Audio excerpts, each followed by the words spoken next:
बिस्मिल्लाहिर्रहमानिर्रहीम। मोहब्बतें भले ही जायज़ हो बिनते हवा, अगर अल्लाह से बढ़कर किसी को चाहा तो टूट जाओगी।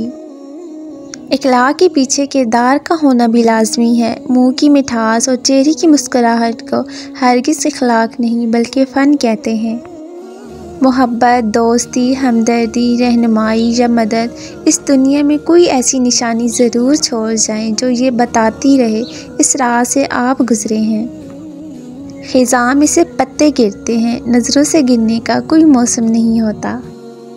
सूरह यूसुफ का बहुत प्यारा सबक। ज़िंदगी में अगर आपके बहुत करीबी और अजीज़ भी आपको दगा दे जाएं, आपके ख़िलाफ़ हो जाएं, तब भी अगर आप सब्र से काम लें और अल्लाह पाक पर कामिल यकीन रखें तो अल्लाह पाक आपको वो मकाम अता करेगा कि ज़माना देखता रह जाएगा। अंधेर नगरी में रोशनी और नूर के ख़जाने आप पर खोल दिए जाएंगे।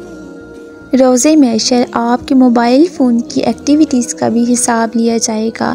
क्या सोशल मीडिया पर आपके स्टेटस, पोस्ट, शेयरिंग और दीगर तमाम एक्टिविटीज़ और यूज़ेस आपको जन्नत में ले जाएंगे या जन्नत से दूर?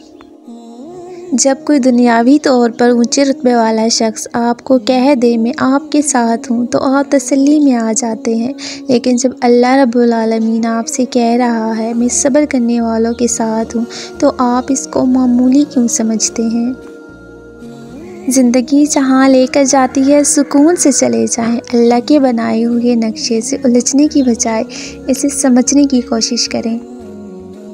अकड़ ही तो होती है जिसकी वजह से लोग कीमती रिश्ते खो देते हैं। जो खुदा को पहचान लेता है इसके लिए हर तंगी फरागी में बदल जाती है।